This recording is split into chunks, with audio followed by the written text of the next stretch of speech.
Delphi is a small rural city situated in Indiana. With a population of just over 3,000 people, it's a place with a strong sense of community. But for such a small town, Delphi has one of the highest theft rates in the US. Over a 10-year span, thefts exceeded the US average. Despite this, violent crimes, rapes and assaults are low, making Delphi one of the safest places to live, as long as you keep an eye on your belongings.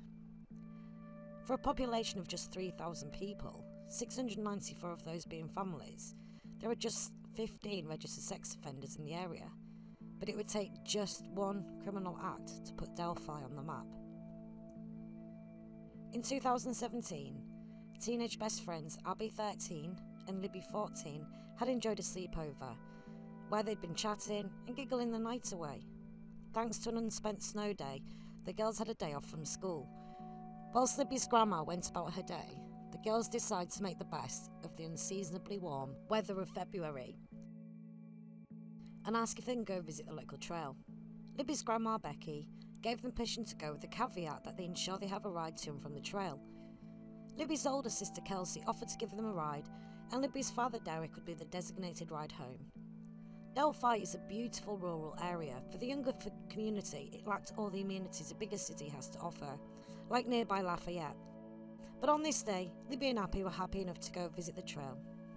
The trail was a common place for the teens of Delphi to hang out, along with hikers and dog walkers. Mon High Bridge Trail sits amongst beautiful scenery with a historic bridge that was once a bustling train line.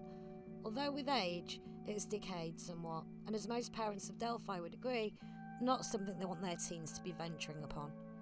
On a warm day, the Mon Bridge Trail becomes a haven for the local community to hang out. Libby's sister Kelsey takes the girls on the short drive to the trail entrance. The girls sing along to their favourite band 21 Pilots on the car radio as they navigate the country roads. Kelsey, being the big sister, tells the girls to grab a sweater just in case it gets chilly. It was around 1:45 p.m, and as agreed, the girls had arranged a ride home for around 3 p.m. Abby and Libby set out on the trail, heading towards the High Bridge. Once they reach the old High Bridge, they make the daring walk across it. With missing beams and broken wooden tracks, the 63-foot high bridge that stretches across the creek below is a trek that many are too scared to walk across. For Libby and Abby, it was all part of their adventure. As they near the other side of the bridge, Libby, the budding photographer, snaps a scenic picture, followed by a picture of Abby casually strolling on the bridge. She posts both images to Snapchat. As 3 p.m. rolls around, Libby's father sends a message to Libby's cell phone. He's on his way down the country lanes and wants the girls to head to the trail entrance to be picked up. Libby doesn't reply, so he calls her cell. He gets no response. So he pulls up to the trail entrance and begins walking down. He doesn't see Abby or Libby anywhere. He begins to call out for them and stops a fellow trail walker and asks if they've seen the girls. The trail has several routes, and Libby's dad takes the route that leads him away from the bridge, but still sees no sight of them. As any parent knows, when your child is not where they're supposed to be, there is an internal battle. One part trying to remain calm, and the other part where panic begins to set in. He calls Libby's grandma, who confirms the girls haven't walked home. With sunset looming, the family begin to worry. Libby lived with her grandma and grandpa and was a responsible girl. She wouldn't just run off or get herself into mischief, neither would best friend Abby. Becky alerts family and they check the roads around the trail in case the girls had started to walk home, then head to the trail entrance. They all search the trail, calling out for the girls, but as daylight fades, they decide to call the police, fearing the girls have fallen on the trail or gotten lost. Libby's cell phone remains unanswered. She had an iPhone, so her grandma immediately figures to use the tracking feature, but frustratingly, the phone had recently been reset and the feature was not working. Abby didn't have a cell phone with her. Police and locals coordinate a search of the trail, but as the evening draws in, everyone is beginning to worry. Despite a warm day, the temperature was dropping, and if those girls are out on the trail, it's going to become dangerously cold for them. Delphi's police force search the trails, but do not find any sign of Libby and Abby. They end the search at midnight as it was becoming treacherous with the cold weather conditions. Locals and family members rallied round, and continued to search the trails into the night, but to no avail. Libby and Abby's families go home and wait the night out, growing more and more concerned as each minute passes. The police coordinate and arrange search teams at 10 a.m. the next day and resume the search of the trail, coordinating a grid system to ensure every area is searched. Kelsey, Becky, Derek and Libby's granddad Mike join the search teams. The community has continued to rally round to help find Libby and Abby. Mike uses a canoe to travel down the creek, whilst the others search on foot with their designated team. A couple hours later, a search team finds a lone black Nike sneaker near the creek side. They call out to Kelsey to ask what shoes Libby and Abby were wearing. Kelsey confirms that Libby wears black Nike sneakers. A few moments later, a member of the search group on the other side of the creek spots a deer. As he pans around, he sees the bodies of Abby and Libby. Before the authorities hear the news, a call is made by a search team member and it reaches Libby's grandma. Initially, upon hearing the words "they found the girls," she's elated, eager to get to them. She had not considered for one moment that anything bad would happen to the girls. I remember turning around, and my sister was sitting there, and she was just crying, and I was all excited. They found him. I just needed somebody to take me to him, and all she kept saying was, "I'm so sorry. I'm so sorry." And I didn't understand what she was saying, and why are you sorry? They found him. And she was in one of the groups that found them. Their bodies are found 50 feet from the creek, on private land, off the trail.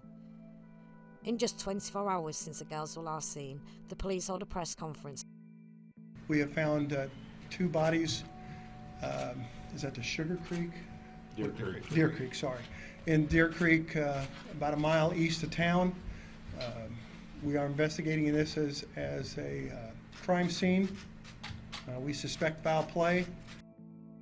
As the families of Libby and Abby attempt to process their loss, investigators begin the challenging task of gathering evidence and attempting to determine what happened to the girls. They decide very early on into the investigation to keep the details of the crime private. They do not disclose any details of the manner of death or motive.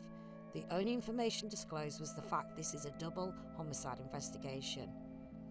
Keeping the details private has been heavily criticised, but when a small community like Delphi experiences such a crime, releasing unnecessary details about the crime scene could cause panic and distress to the local community. The more pressing issue faced by homicide investigators is the pressure to find and successfully convict the perpetrator. Only the perpetrator and the investigators know the details of what happened that day, and that is the key to a successful prosecution. Just 48 hours after the girls had visited the trails, a second press conference is held. They confirm the bodies found are that of Liberty German and Abigail Williams.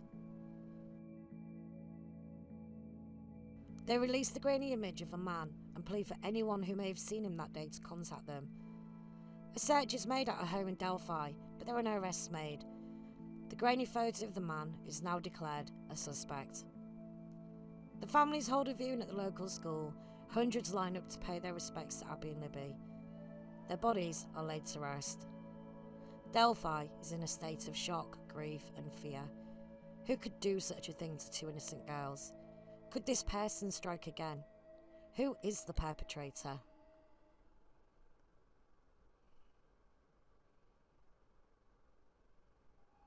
Libby's phone becomes integral to the investigation. The Snapchat images provide investigators with a digital timestamp of where the girls were. Both girls were on the High Bridge at 2:07 p.m, but at some point after that time they would be approached by someone. There were other people on various parts of the trail at that time, but no one was on the High Bridge. Remember, this is a rickety old bridge and not a favourite place to venture for most. However, following the Snapchat image, a man had begun walking across the bridge towards the girls. Libby made an extremely brave move that day and covertly recorded the man as he walked towards them. Why Libby decided to record the video of the man is unknown, but looking at the situation, it seems something about that man approaching them made them feel uneasy. The end of the bridge isn't part of the trail route. It leads to a private driveway. There is a steep wooded area that leads to the creek. Most trail walkers brave enough to cross the bridge would make the bridge walk, admire the scenery, and walk back across.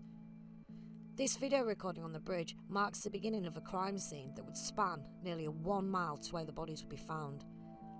The trail runs alongside Deer Creek, a stretch of water that flows under the high bridge and through the trail.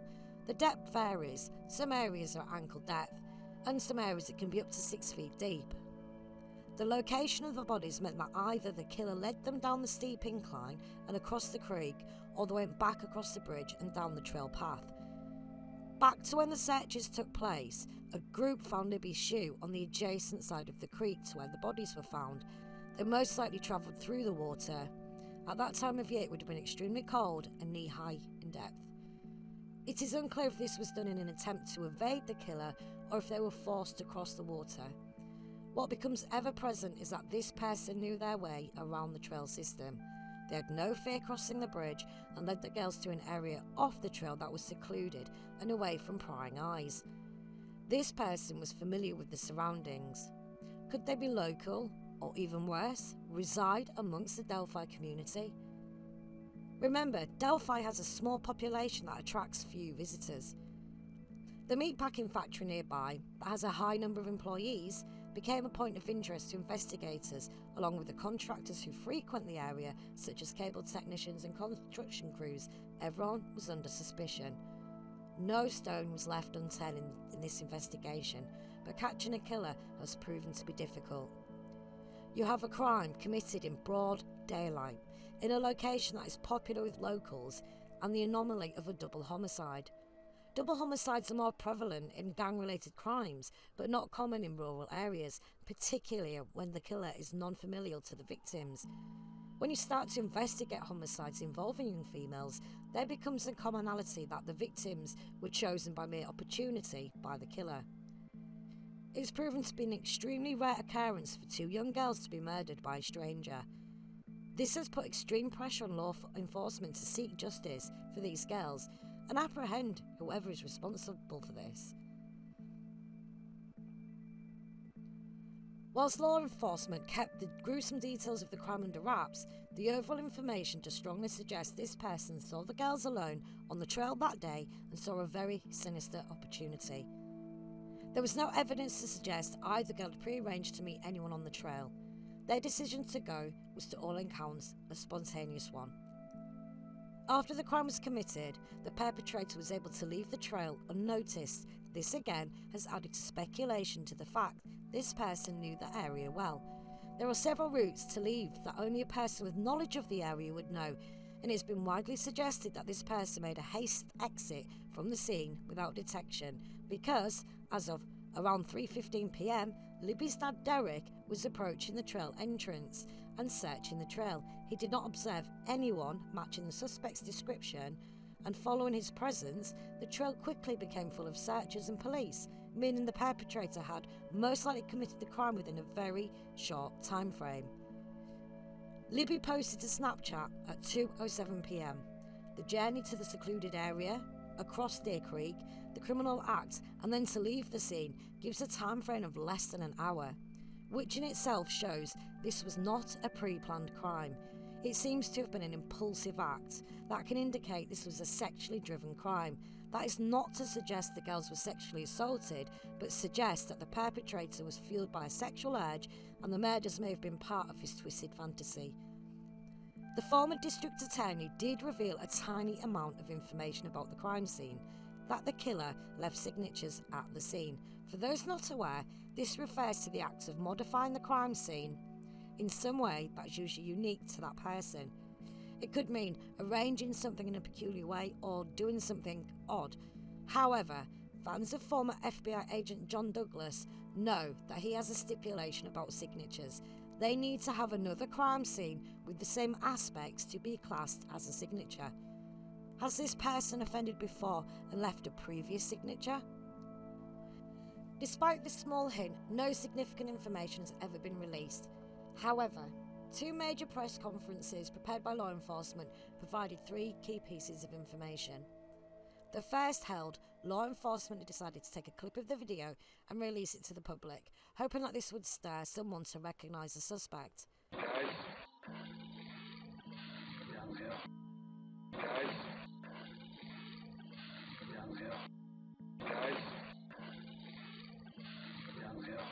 The couple seconds of video, much like the image, is just too grainy to make a positive ID. Not even the stature and clothing do anything to drum a positive lead in this case.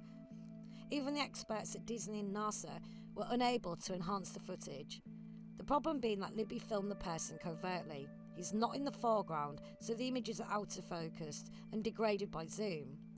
The audio clip provides the voice of the killer, "Guys, down the hill," a statement that would be scrutinised and replayed over and over in the hope someone could put both media together and recognise this suspect.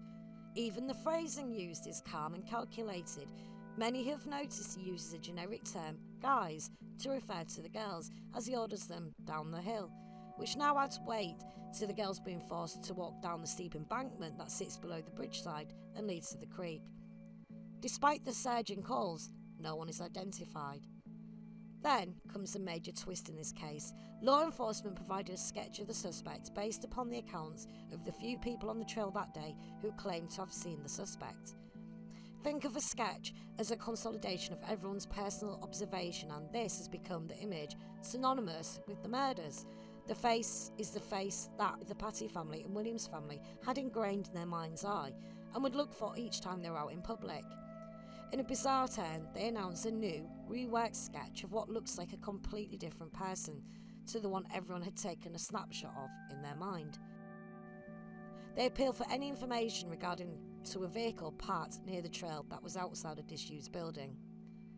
This drastic change in direction seemed a bit too drastic, but having 2 years of leads going nowhere, this sketch was hoping to widen the playing field for detectives and generate leads from a wider age band. In fact, officers announced the offender could be aged from 18 to 40 years. Frustratingly, this is the standard demographic when hunting for killers of this category. The last major press conference takes an interesting direction with the use of religious references and suggesting the killer could be sat amongst them in the very room in which the conference was being held. To the killer, who may be in this room, we believe you are hiding in plain sight. For more than 2 years, you never thought we would shift gears to a different investigative strategy, but we have. We try so hard to understand how a person could do something like this to two children. I recently watched a movie called The Shack. And there's also a book that talks so well about evil, about death, and about eternity. To the murderer, I believe you have just a little bit of a conscience left.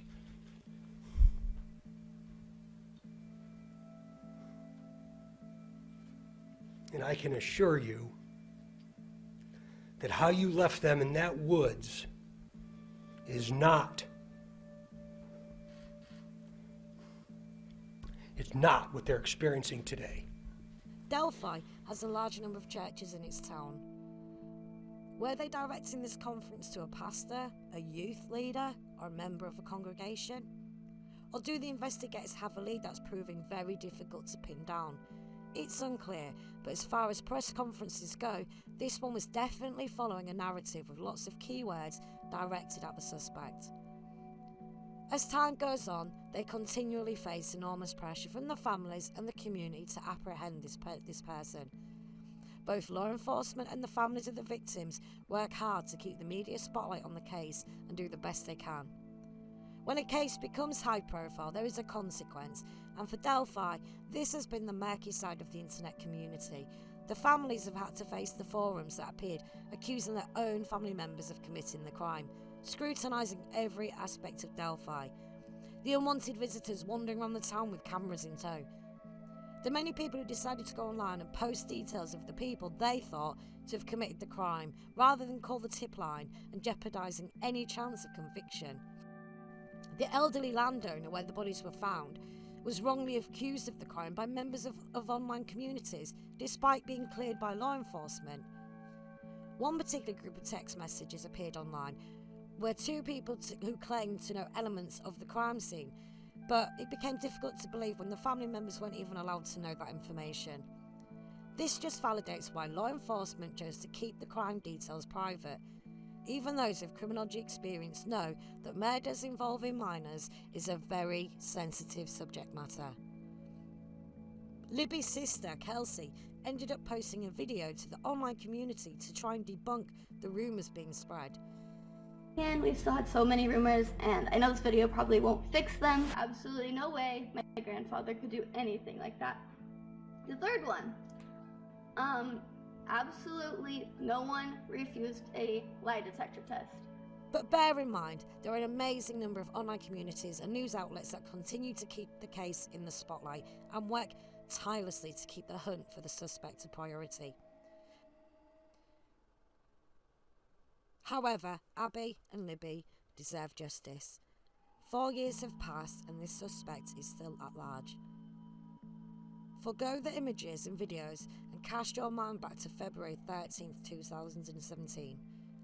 Did you notice your partner, relative or friend acting differently? Did they have conversations that were a little morbid or seem overly interested in the media coverage of the Delphi case? Did you encounter a guy who made you feel uneasy at the gas station, the store, or at work?